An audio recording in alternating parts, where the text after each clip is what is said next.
So, Epic went for a kiddie-friendly cartoon vibe for Fortnite, and Apex Legends just wants to make you grin. But that's not the route Infinity Ward and Raven Software went for Call of Duty Warzone. They want to keep things real. And if you want to stand a real chance of winning, you're going to want to have the best settings. That is where I come in. I'm Alan Dexter, Senior Hardware Editor at PC Gamer, and I've run around the same bullet-riddled area of Verdansk over 70 times, so you don't have to. Well done.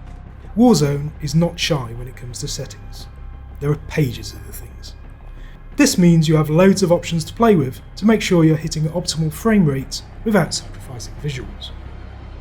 Infinity Ward and Raven Software have done an impressive job with Warzone's engine, and it runs impressively well on a wide gamut of machines. You're looking at an average 120 frames per second on the $3,000 high-end MSI laptop, which has an RTX 3070 in it, and 80 frames per second on our $1,000 mid-range MSI notebook backing a 1660 Ti. As for our desktop rigs, it's pretty good news there as well, with even the budget gaming PC managing 69 frames per second at 1080p. That's a good level to start from, if nothing else, but this is a competitive shooter, and that means that 60 frames per second is not the goal. You want more to make sure you shoot before you get shot. And you want to get to the point where you can't blame your hardware for losing. Before we dive in, it's worth noting there are a few options that are only available if you are packing an Nvidia graphics card. First off, there's Reflex, which essentially optimises the rendering pipeline to be more efficient, cutting down input latency. It's clever, can make the game feel more responsive, and could potentially give you an edge, as it allows you to see and react to your opponents that little bit quicker. Then there's DLSS, or Deep Learning Super Sampling. This renders the game out at a low resolution and then uses AI magic to upscale the output to your screen for a sweet performance boost. And it works really well. At 1440p, I went from a native 108 frames per second up to 173. That's using the slightly janky ultra performance setting, although if you go with the quality setting instead, you're still looking at 145 frames on average. Given the kind of game Warzone is, I prefer higher frame rates any day of the week.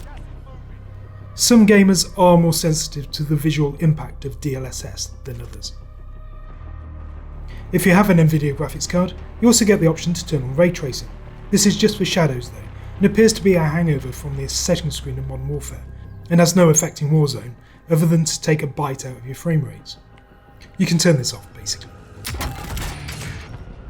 Whatever make your graphics card is though, there are a bunch of settings well worth tweaking to give you a bump in performance without making the game look a mess. I've tested Warzone settings on our mid-range RTX 3060 Ti gaming PC, and the ones that affect performance the most are texture resolution, anisotropic filtering, shadow maps, ambient occlusion, and screen space reflections.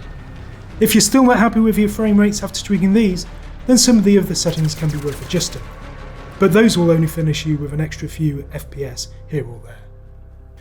The texture resolution setting can be found in the details and textures section, and with it you can define whether the game uses high, normal, low or very low resolution textures. You're looking at a 14 frames per second delta between the best and worst case scenarios here, although it's worth noting that using very low textures makes the game look pretty awful. No, really. Low is a notable improvement over the bottom setting and offers roughly the same frame rate, so I wouldn't drop down further than that. Normal looks even better, although it will cost you 9 frames per second for the high resolution game textures. This is one you're going to want to experiment with to get the right balance between frame rates and what your eyes will accept. Next up is something that Warzone calls texture filtering anisotropic. It's more commonly known as simply anisotropic filtering, and is a technique that improves texture quality at oblique angles to the screen.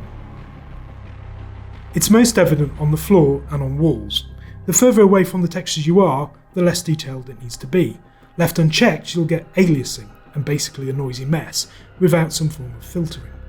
Anisotropic filtering is one of the best solutions to this problem, but it can impact performance quite a bit, up to 17% on the minimum frame rates of the highest settings.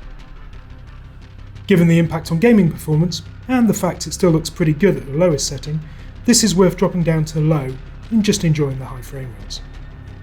Another setting that's easy to recommend dropping down is the shadow map resolution. Basically, it lets you define how detailed the shadows are. At extra, the shadows are pin sharp, but drop it down to normal and it still looks pretty good, and we got over 10 frames per second more. An easy switch for anyone. The next setting can be tricky to access, as it's locked if you have ray tracing switched on, or DLSS running. Disabling ambient occlusion netted us 13 extra frames per second at 1440p. There are actually 4 settings for this, with the option of turning off ambient occlusion for dynamic and static objects individually. If you're out for pure performance though, just turn it off.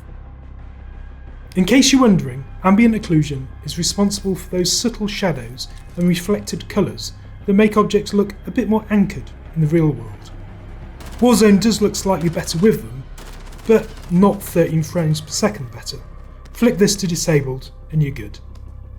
Screen space reflections, or SSR for short, is a bit of an odd setting because it can be really hard to spot what it does when you're running around, though it does have a marked impact on performance. Plus, you'll see some reflections even when you've disabled it. Weird, eh? SSR is a clever way of producing reasonably realistic reflections without the massive overhead that ray tracing demands.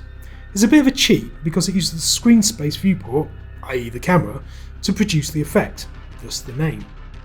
Used sparingly and selectively, it's a good effect, although you're not really going to be catching sight of your opponents with it, so it isn't a must-have. As I say, in Warzone it can be hard to spot, although I did manage to find a nice reflected pond on a live map. Here you can see the shed and surrounding trees reflecting beautifully. We garnered an 11 frames per second boost to our minimums by turning this off, making for a far smoother overall experience. Given you're not actually going to be staring wistfully into ponds in the middle of a match, this is a setting that's well worth sacrificing. Warzone is a fairly well optimised game, with plenty of settings to play with to ensure you get a great experience on your rig. Tweak some or all of the ones we've picked out, and you should enjoy a much quicker, smoother jaunt around Verdansk. If you want to dig deeper and unlock even more frames every single second, be sure to check out my guide on PCGamer.com. Thanks for watching.